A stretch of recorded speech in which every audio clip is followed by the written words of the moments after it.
Dans cette vidéo, on va aborder le fameux cercle trigonométrique. Donc, j'en ai trouvé une version sur le net que j'ai découpée pour le garder. Donc, vous l'avez aussi dans votre agenda si vous voulez, à la page 147.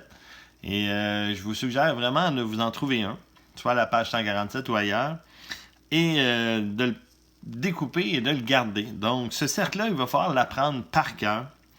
Et vous allez voir, c'est pas nécessairement si compliqué que ça de l'apprendre par cœur. Je vais vous donner un truc plus tard pour l'apprendre par cœur. Mais dans un premier temps, donc ça c'est notre cercle trigonométrique avec les angles qui nous intéressent.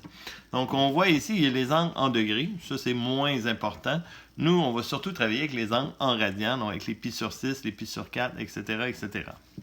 Vous avez pour chacun des points une valeur de x et une valeur de y. Donc, premièrement, il faut se rappeler, toujours, je vais le monter un petit peu plus haut, que le rayon de ce cercle-là, du cercle trigonométrique, va toujours être de 1. Donc, c'est pour ça que le point ici, c'est 1, 0, parce que mon rayon, c'est 1. Et les coupes, comme je vous disais, là, les coupes ici, c'est des coupes x, y, et ces coupes-là, on va comprendre dans quelques instants, qui vont représenter un cosinus et un sinus. Le x va être lié au cosinus et le y va être lié au sinus. Un petit peu comme les vecteurs, là, quand on transformait les composantes d'un vecteur, là, pour trouver les composantes d'un vecteur, plutôt, on devait utiliser le cosinus de l'orientation et le sinus de l'orientation. Mais tout vient du cercle trigonométrique. Et si je monte un petit peu plus haut, vous avez la fonction d'enroulement complète qui va se faire sur ce cercle-là. Donc, P de θ, le θ, ça va être l'angle qu'on va tourner sur notre cercle. Donc, on va partir à 0. Donc, P de 0, ben, ce serait le couple 1,0. P de pi sur 6, donc je vais faire tourner sur le cercle trigonométrique selon un certain angle, θ, et ça va me donner un couple XY, et ce couple-là, XY, vont être le cosinus de θ et le sinus de θ. Donc, je vais essayer d'expliquer dans un premier temps pourquoi c'est le cosinus et le sinus. Donc, les explications, ben, c'est pour que vous compreniez un petit peu d'où ça vient. Mais l'important à date, là, il faut vraiment savoir ce cercle-là, comment l'utiliser. Donc, allons voir ça. Donc, l'explication. Donc, je me suis fait un grand cercle. Et le θ, donc c'est mon angle ici. Ce que ça forme, un petit peu comme les vecteurs, c'est ça que je veux que tu vois, ça va me donner un triangle. Où est-ce que ici, c'est mon déplacement en x. Je vais mettre un x. Et là, ça va être mon déplacement en y qui va me donner un couple xy.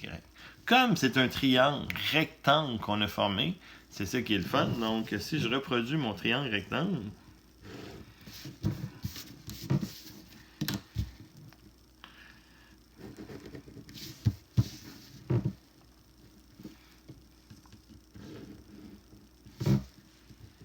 donc, ici, c'est mon θ. Et là, on comprend que ça, ici, donc mon hypoténuse, c'est le rayon. Et le rayon, dans un cercle trigonométrique, on sait que c'est 1. Donc, je vais mettre 1 ici. Je vais faire le même là-dedans. Ça, c'est mon x. Et ça, c'est mon y. Donc, vous vous rappelez des rapports trigonométriques? Donc, le fameux SOHCAHTOA. Donc, si je parle du sinus de θ, donc de lui ici, de cet angle-là, qui est opposé sur l'hypoténuse, donc y sur 1, bien, ça va me faire que le y, mon sinus, c'est équivalent. Donc, c'est pour ça que dans le cercle trigonométrique, la valeur du y correspond à l'angle, au sinus de l'angle de la fonction d'enroulement. De la même façon, si je prends le rapport cosinus de θ, mais le cosinus, c'est le côté adjacent, donc ce serait le x, toujours sur l'hypoténuse de 1. Donc, ça veut dire que mon cosinus, lui, va être égal au x. C'est de la même façon qu'on avait expliqué avec les vecteurs, pourquoi qu'on avait comme composante en x la norme fois le cos de l'angle. Donc, la composante en x, tout est relié en x avec le cosinus. Et même chose, les sinus, on a toujours se relier au y. Et là, on a vu 3 rapports. On a vu le sinus, le cosinus, mais on a aussi vu la tangente. La tangente de θ, qui est le côté opposé sur le côté adjacent. Donc, le fameux SOHCAHTOA. Donc, tan, ça serait l'opposé, c'est la valeur de y sur la valeur de x. Donc, c'est y sur x. Mais là, maintenant qu'on sait que le y, c'est le sinus, donc, je pourrais remplacer mon y de la même façon que je sais que mon x, c'est cos de θ. Mais on va voir maintenant que la tangente de θ, au lieu de travailler avec l'opposé sur adjacent, on va travailler beaucoup en secondaire 5 avec le principe que la tangente, c'est le sinus divisé par le cosinus.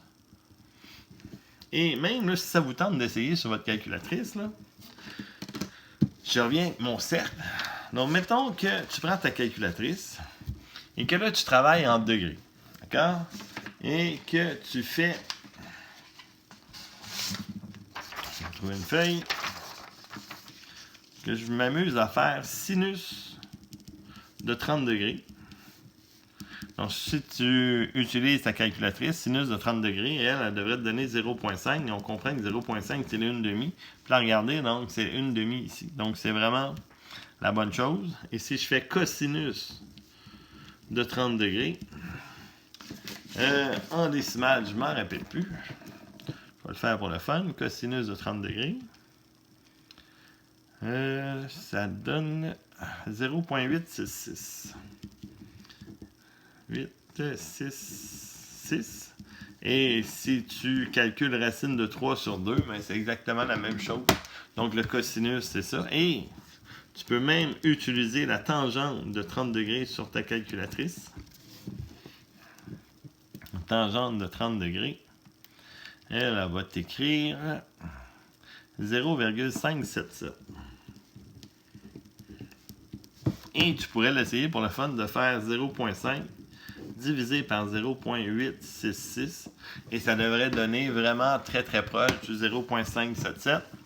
C'est sûr qu'on a skippé des décimales pour le 0,866, mais ça fonctionne. Donc votre calculatrice, elle est programmée en fonction du cercle trigonométrique.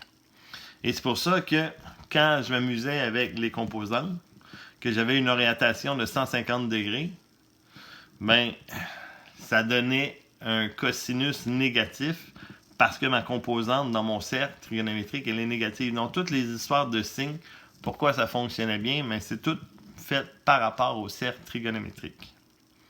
J'espère que ça vous aide à comprendre un petit peu. Donc, on va aller dans les rapports trigonométriques. Donc, on a déjà souligné, et là, vous pouvez les prendre en note comme il faut, donc les rapports, on a le sinus qui va être lié au y, le cosinus de θ qui va être lié au x, et là, maintenant, on sait que la tangente de θ, donc ça, c'est vraiment super important de prendre ça en note, que la tangente, c'est le sinus sur le cosinus. Il y a plein de rapports trigonométriques qui existent, mais plein. Il y en a 3 autres qu'on va devoir apprendre en secondaire 5. Donc, après le sin costan, il y a ce qu'on appelle la cotangente. La cotangente, son symbole qu'on va prendre, c'est cot. Ou des fois, on prend cotan. Donc, c'est un ou l'autre. Et la cotangente, comment qu'on la détermine? Mais qu'on va faire 1 divisé par la tangente. Et si je fais 1 divisé par la tangente, comme la tangente, c'est sin sur cos, donc si je fais 1 divisé par sin sur cos, ça l'inverse la fraction. Donc, la cotangente, ça va être cos sur le sinus. Donc, je vais souligner les choses super importantes. Donc ça, c'est supposé de savoir ça par cœur. On est supposé de savoir ça par cœur que la cotante, c'est cos sur sin. On a après ça un autre rapport qui s'appelle la sécante. La sécante, son symbole, c'est sec, SEC, de θ. Et la sécante de θ, on va la calculer à partir de 1 divisé par le cosinus. Donc ça, c'est ma sécante. Très important. Et comme tous les autres rapports, ils ont tous des cours. Donc sinus, on avait le cosinus, tangente, on a eu la cotangente. Mais avec la séquente, on va aussi avoir ce qu'on appelle la coséquente. La coséquente, c'est cosec ou CSC qu'on peut écrire, donc un ou l'autre. Et ça se calcule avec 1 divisé par le sinus. Donc ça, c'est tous les rapports trigonométriques qu'on va utiliser en 5e secondaire et ça va vous suivre après ça au niveau collégial, bien sûr. Donc ça, c'est nos rapports. Et qu'est-ce qu'on fait avec ça? Bien, vous allez voir, on va s'amuser un petit peu tout en gardant à l'esprit qu'on n'aura pas de calculatrice. Donc, ce qu'on va faire, qu'est-ce qu'on pourrait vous demander, c'est de calculer, exemple, donc, je vais cacher les autres, on va y aller une question à la fois. P de pi sur 6. Donc, quand vous allez voir qu'il y a un P, ça veut dire qu'on cherche le point pi sur 6. Donc ça veut dire qu'on va trouver les composantes en X et en Y. Et là, pour l'instant, vous ne savez pas votre cercle par cœur. Donc, si je vous demande P de pi sur 6, ce que je m'attends à voir, c'est le couple racine de 3 demi, 1 demi. Donc, si la question, ça serait ça, P de pi sur 6. Puis on écrit tout simplement racine de 3 demi, virgule 1 demi. Je pourrais vous demander le cosinus de 5pi sur 4. Alors, si je cherche le cosinus de 5pi sur 4, dans un premier temps, je vais essayer de trouver le point P de 5pi sur 4. Et encore là, je vous le montre pour la dernière fois, là, on va regarder sur le cercle où se trouve 5pi sur 4. Donc, il est ici dans le 3e cadran. Je regarde son couple, c'est moins racine de 2 sur 2, virgule moins racine de 2 sur 2.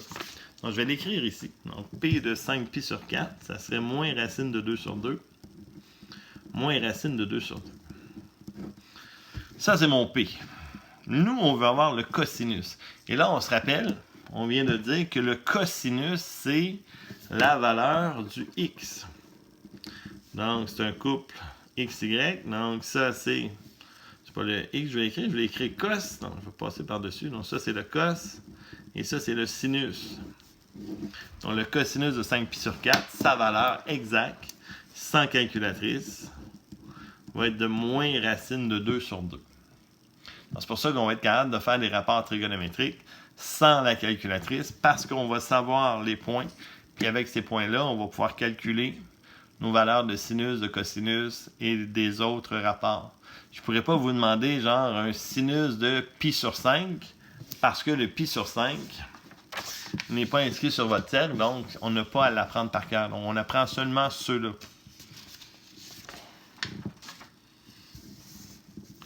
Allons-y cette fois-ci avec la tangente de 2pi sur 3. Donc, la tangente de 2pi sur 3, ça veut dire que dans un premier temps, j'ai besoin d'avoir le couple. 2pi sur 3, le couple. On a moins 1 demi, virgule, racine de 3 demi. Donc, si je veux faire la tangente, on l'a vu, c'était le sinus sur le cosinus.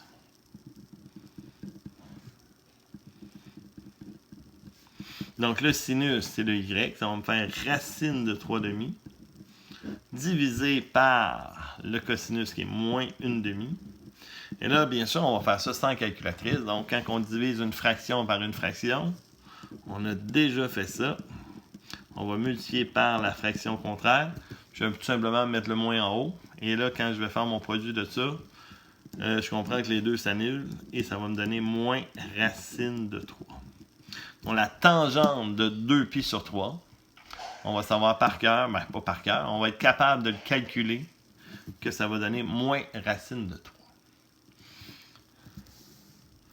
Cette fois-ci, je vais avoir la cosec de 11pi sur 6. Donc, je vous invite à l'essayer tout seul. Là. Donc, trouvez c'est quoi le point P.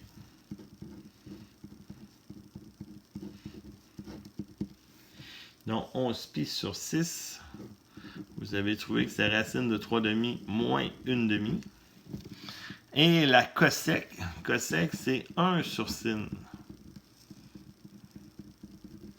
Et le sinus, ça veut dire que c'est moins 1/2. Donc, ça va me faire 1 sur moins 1/2.